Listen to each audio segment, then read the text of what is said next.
Halo anak-anak, materi kita hari ini adalah kolonialisme dan imperialisme di Indonesia. Sebelum masuk ke materi, kalian harus mengetahui apa definisi dari kata kolonialisme dan imperialisme. Kolonialisme berasal dari kata koloni, yang artinya adalah pendudukan atau menduduki. Imperialisme berasal dari kata imperium, yang artinya adalah kekuasaan. Dua-duanya sama-sama memiliki arti sebagai menjajah.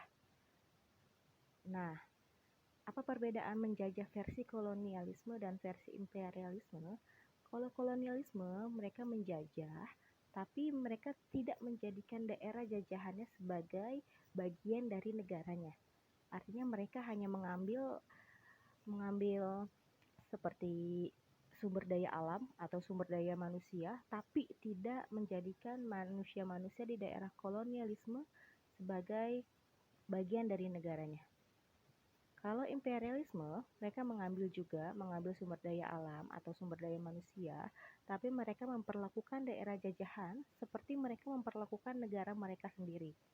Contohnya, negara yang melakukan kolonialisme itu seperti Belanda terhadap Indonesia. Kita lihat, Belanda terhadap Indonesia menjajah kita, mereka tidak menganggap Indonesia bagian dari Belanda. Makanya pendidikan Indonesia tidak sama dengan pendidikan Belanda. Pakaian Indonesia tidak sama dengan pakaian Belanda. Bahkan bahasa Indonesia, bahkan bahasa yang kita gunakan pun, kita tidak diajarkan menggunakan bahasa Belanda. Beda dengan imperialisme. Kalau imperialisme contohnya adalah seperti yang dilakukan oleh Inggris kepada daerah jajahannya Singapura dan Malaysia. Inggris memperlakukan Singapura dan Malaysia, dia mengambil sumber daya alam dari Singapura dan Malaysia, tapi memperlakukan negara-negara tersebut seperti mereka memperlakukan negaranya. Seperti Singapura dan Malaysia wajib menghormati Ratu Inggris sebagai pimpinan mereka juga. Lalu mereka mengajarkan tata cara makan dan minum seperti orang Inggris, berpakaian seperti orang Inggris, berbicara seperti orang Inggris. Jadi itulah bedanya antara kolonialisme dan imperialisme di Indonesia.